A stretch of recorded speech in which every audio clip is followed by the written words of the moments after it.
নমস্কার বন্ধুরা, সঙ্গীতাস রেসিপি ভিডিওতে সবাইকে স্বাগত। আমার আজকের রেসিপি হলো মাটার পনির রেসিপি। একদম কম উপকরণ দিয়ে ঘরোয়া পদ্ধতিতে ঘরোয়া মশলা দিয়ে বানাবো, একদম রেস্টুরেন্টের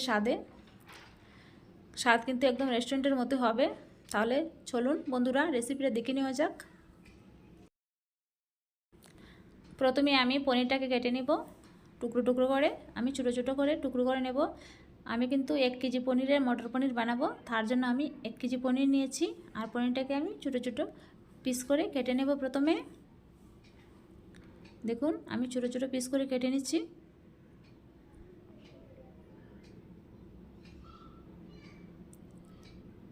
আপনারা চাইলে যে কোনো রকম করে পিসটা করতে পারেন, কিন্তু আমি দেখুন স্কোয়ার টাইপ করে করলাম। পিসগুলোকে আমি সমস্ত পনির টুকরো করে নিয়েছি।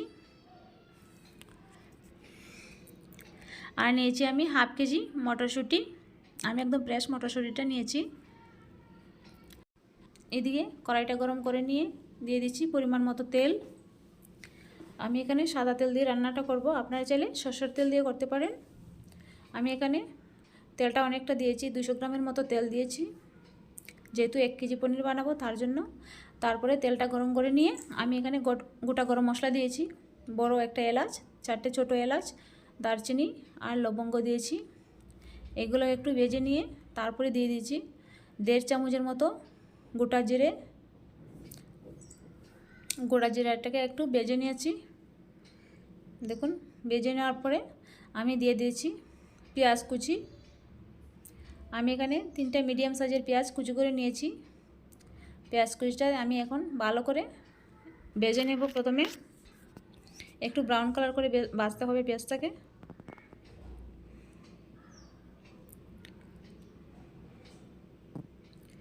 পেঁয়াজটাকে আমি ব্রাউন কালার করে ভেজে নেব প্রথমে।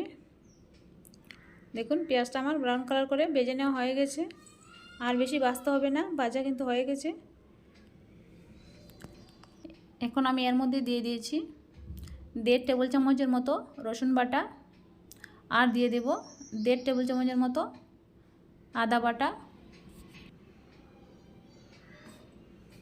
আদা বাটা রসুন বাটাটা দিয়ে আমি একটু 2 মিনিটের মতো মিডিয়াম আছে কষিয়ে নেব, যাতে আদা রসুনের কাঁচা গন্ধটা চলে যায়। আদা রসুনের কাঁচা গন্ধটা চলে যাওয়ার পরে আমি দিয়ে দিয়েছি পরিমাণ মতো হলুদের গুঁড়ো, পরিমাণ মতো লঙ্কার গুঁড়ো, 2 চামচের মতো ধনে গুঁড়ো, আর 1.5 চামচের মতো জিরের গুঁড়ো। এখন আমি সব মশলাগুলো একসাথে কষিয়ে নেব। প্রথমে গ্যাসের আঁচটা কিন্তু একদম লো রাখতে হবে এই পর্যায়ে, না হলে কিন্তু মশলাটা পুড়ে যাবে।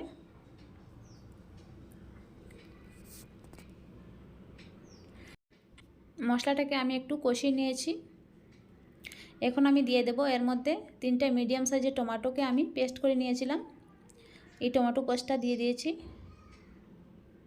টমেটো পেস্টটা দিয়ে ভালো করে একসঙ্গে কষিয়ে নেব। আপনারা চাইলে টমেটো পেস্টের পরিবর্তে কুচি করা টমেটোও দিতে পারেন।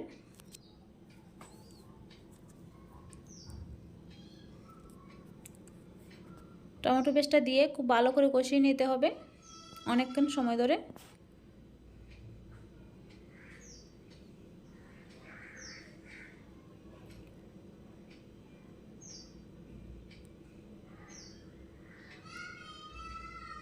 দেখুন আমি খুব ভালো করে কষিয়ে নিয়েছি।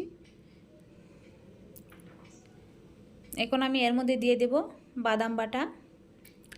এখানে আমি চীনাবাদাম দিয়েছি বেটে, 50 গ্রাম চীনাবাদাম আমি বেটে নিয়েছি। আপনারা চাইলে যে কোনো বাদাম দিতে পারেন, কাজু বাদাম বা কাঠবাদাম বা চীনাবাদাম, যে কোনো বাদাম আপনারা তেল দিয়ে ভেজে হালকা করে ভেজে তারপরে পেস্ট করে দিয়ে দিতে পারেন, তাহলে রেস্টুরেন্টের মতো স্বাদ আসবে।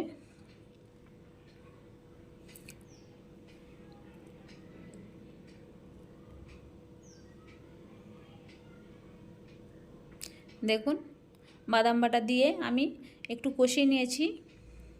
তারপরে দিয়ে দিয়েছি জারটা ধুয়ে একটু জলটা দিয়ে আবারও একটু কষিয়ে নেব। বাদাম বাটাটা দিয়ে বেশি কষাতে হবে না, যেহেতু বাদামটা ভাজাই ছিল তার জন্য। এখন আমি এর মধ্যে দিয়ে দেব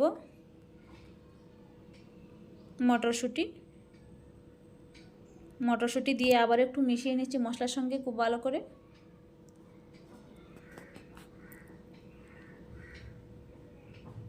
মটরশুঁটি মিশিয়ে নেওয়া হয়ে গেছে। এখন আমি দিয়ে দেব পনিরের টুকরাগুলো। আমি পনিরের টুকরোগুলো কিন্তু খাঁচাই দিয়েছি, আপনারা চাইলে একটু হালকা ভেজেও নিতে পারেন।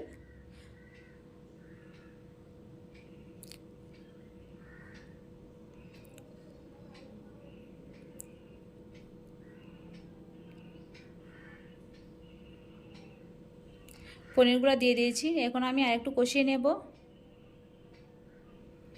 মশলাগুলো পনিরের সঙ্গে।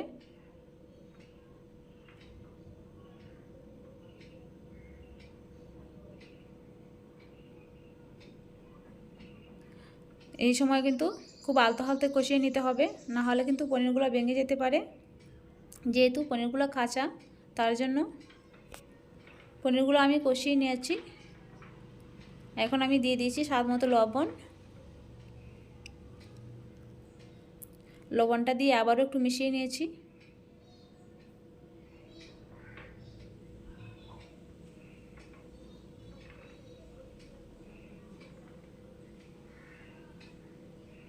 দেখুন মিশিয়ে নেওয়া হয়ে গেছে।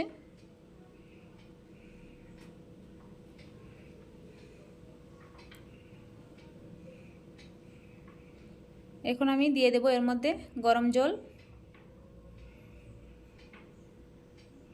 পরিমাণ মতো জল দিয়ে দিয়েছি।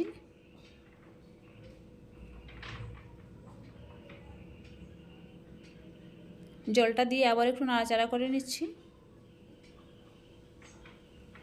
দেখুন আমি পরিমাণ মতো জল দিয়ে দিয়েছি।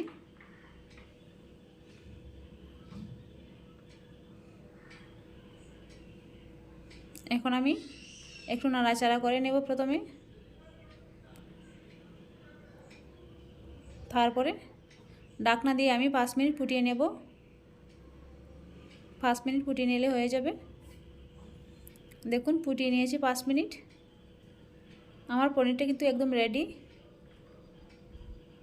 এই পর্যায়ে দিয়ে দিয়েছি অল্প একটু গরম মশলা গুঁড়ো, দেখাতে ভুলে গেছি। তারপরে দিয়ে দিয়েছি ধনেপাতা কুচি। ধনেপাতা কুচি দিয়ে আবার একটু নাড়াচাড়া করে নিচ্ছি।